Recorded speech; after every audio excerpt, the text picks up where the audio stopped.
I'm so happy to be here. Thank you for having me. I've been following Isabella for a bit. I love her clothes. And that's why I wanted to interview her today. Tell us a bit about you. Well, I'm a women's wear designer. I have my own ethical business, my own like ethical women's wear brand, basically based out of here in London. And then I also sell vintage on Depop. Is the vintage part on the same level? Yeah. We work on them at the same time, and we don't have like days where we do the Depop and days where we do the website. Like we do both of them together, and they go together really nicely. So I was born in Cheltenham, which is in the countryside, and I moved to London when I was 18 for uni. So, yeah, countryside girl, but always been a city girl at heart. Is that actually your real name? Yeah, it's my real name. Yeah. So I started doing vintage my first year of uni. Okay. So as soon as you arrived here, really? Yeah, exactly. But I didn't really start it thinking like, oh, I'm setting up a business. I just started selling stuff and really enjoyed it. And now it's your full-time job? Yeah, full-time job. We've got a team. Amazing. We've got studios. Yeah. Cool. And do you have a background in entrepreneurship? Both my parents are entrepreneurs, so I've got that like entrepreneurial blood in me. I don't think that inspired me as such, but more so like when I was going on this journey, I had like reassurance from my parents. For sure. And like information and knowledge that they could share with me. Yeah. Because it wasn't a conscious choice of like, I want to be an entrepreneur. No. But more like when I had questions or worry, things like that they could help me, and they would be like, this is normal. Amazing. Or like, you know, so I think it really helped me in that sense. Mm-hmm. I feel like you do also have a surrounding of entrepreneurial people, right? Yeah, like some that you met last night. Yeah. Because we went to the pub yesterday. We did. Yeah. Did it consciously or unconsciously, do you think? I think I met these people through work and just like happened to get on with them really well. But yeah, I have like a close group of people who I have like individual friendships with who do similar things to me or the same thing as me. And one of my best friends, Asel, she runs the brand Musa, do you know it? Yeah, she's one of my best friends that we met through Depop. But it's just so nice to have people who, kind of like I was saying about my parents, who like are going through the same thing. Like, as I'm sure you know, it's like a very specific experience. It is. Running a brand like this. What are your inspirations on a daily basis? Well, I always take inspiration from the 90s and the noughties. Like, what does it mean, noughties? I always thought it was 2000s. The 90s. Okay, so 90s is like super early 90s? So no, late 90s. To me, it's the late 90s because the early 90s are very like 80s.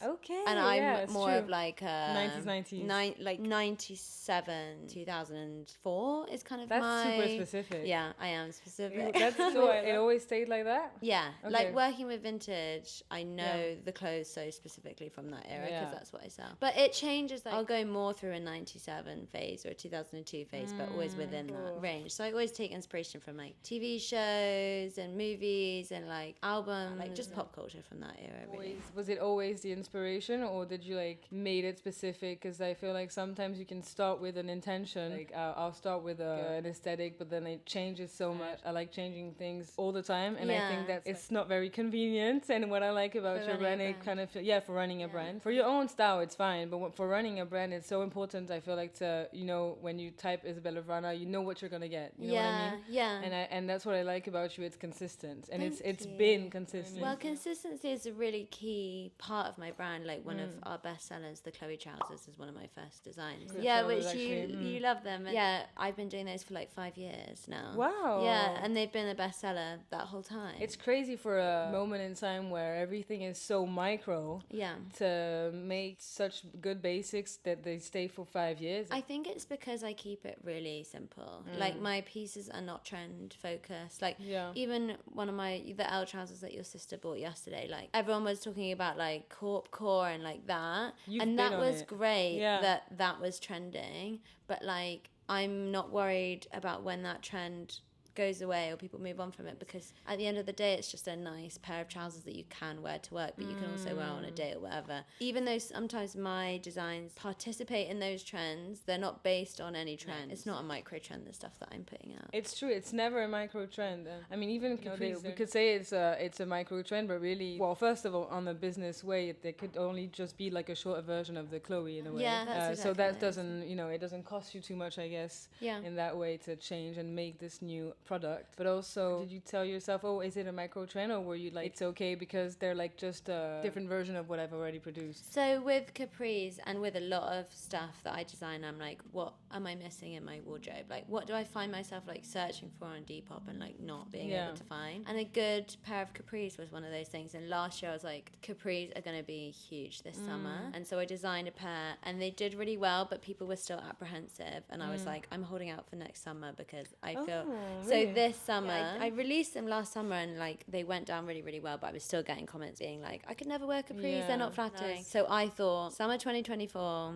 it's the people one. are going to get it. So this year, since like almost February, people have been, like sales have been really picking up for them again. February? Yeah, because people are like thinking about spring and summer. Yeah. I think there weren't many brands that were making like really good capris, so a lot of like amazing girls have been wearing them, and I think that's really helped as well. Like Pink Panthers, do you know her? Yeah, of course. She wore them like yours? Yeah. Amazing. And she looked, thank you, she looked so good in them. What I like about London, and it directly gives an international dimension to anything you do because of the language. It spreads out like, worldwide, because English is kind of a worldwide thing. Do you feel that stuff in France just stays within France? Yeah, I think immediately you limit yourself. Plus, there's a mindset that limits yourself even more, because I've started doing videos in English very recently. And does it help? I don't yet, but I do have already like a lot of English subscribers that wanted me to do videos in English, and I'll just put French subtitles at the end of the day. I've been brought up with so many cultures that for me, I want to speak to people that I feel like will understand me too, you know, and like, the wider language you can speak, the wider people you'll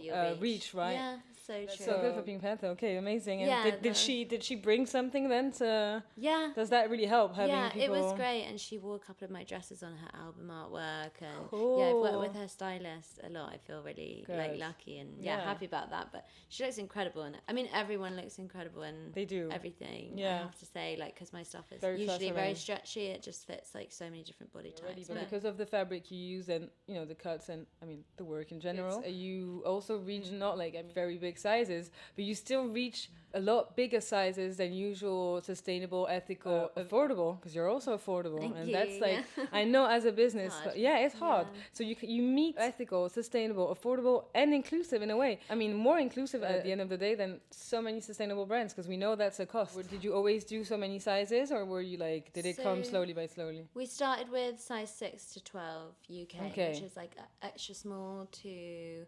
large? A medium or a large, and because it's not that large still. That's a really small size range, to be honest, and we just started out with that, and we were getting requests for smaller and bigger sizes, like a 4 and then like a 14 and a 16, and I for a while was like, it is very expensive, like grading an extra size, and it's a cost that you pay once for each design, like it's a one-off cost to grade up to a 14 in any design, and then that's you set for like however long you do that design. So I just saw it as like an investment. True. And sometimes the biggest sizes sell out first for me. So good, because you are becoming a reference, I think, in that field, and that's good. And I want to do more e-com shoots with mid-sized bodies, and just showing my designs on different body types will help people to see that because I'm like, it's a very amateur business in a lot of ways, which I've done that intentionally, of like not having like really high production e-com shoots and stuff. So a lot of the stuff it's just like modeled on me here in the studio, taken on an iPhone. So I think it's good for people to see my pieces on a range of bodies and see how well. I struggle to do it, honestly. I struggle to, because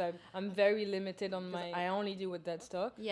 So that it's very limiting. Because I think people are like, I want to do the sizes that will sell the best, which would be like 8, 10, 12, or like 6, 8, 10, depending on your audience. The bigger sizes will become some of your best eventually sellers, the more that you do it, and you'd be surprised how quickly that it picks up. And also I was thinking about it, you're not worried about the selling out thing, like you're not into that image thing, and I think that's what makes the brand also grow in a way. That's good. If we sell out, then it's great, but ideally I would not be sold out, so I can so people, if they see it on someone, then they can go and buy it straight away. But because we're a small business and we do small runs, like I'm not ordering like hundreds and hundreds of units of any design, so sometimes I'll order it and it will sell out, and there'll be a few weeks, and then I'm like I've changed it on my website now. You can like request if something's out of stock, you can request the size, and then I I can keep track of what people want and what sizes they want, and then work That's to restock great. it quicker. So that was those kind of information are really helpful for small ethical brands, I feel like, because they help to judge what you should do and what you shouldn't. It avoids waste. That's great. Which is really good. Do you have any tips or like lessons that you learned through those years? I mean, one of the main ones is definitely like don't get sidetracked by trends. Like I've done pieces that are like trend focused a couple of years ago. First of all, they get copied by AliExpress and Shein and all that stuff. Yeah, and so many of my friends who have brands. So it's like if you like get too involved in those trends, like it's inevitable. Every brand's different, but for me, what works well is like having designs that I can restock each year. But some people prefer to do a collection, move on, a collection, move on, and there's literally nothing wrong with that. But for me, I prefer to like just build on a core collection because I think that helps brand identity and establishing like a name for yourself and like a reputation. I try to just focus on what I like and not what's like happening around me on like Pinterest or what, even though I love Pinterest, but I don't base my designs on like trends and just focusing on what I like really. And then also knowing when to hire people. Like I wouldn't be at the level that I'm at if I didn't have my amazing team, because how many of you guys? I have 3 employees. Cool. Okay. Yeah, 3 full-time? Amazing women, 2 full-time and 1 part-time. Yeah, and that's great. I wouldn't be able to do all the stuff that I do if they weren't doing all the things that they do, but it's hard to know when's the right time to do it. Yeah, knowing when to delegate tasks and letting people do their thing. And I think it's so rewarding in terms of like strategy and having good ideas as well, because we have like brainstorm meetings every month and like plan like what we want to do and set goals for the brand and stuff.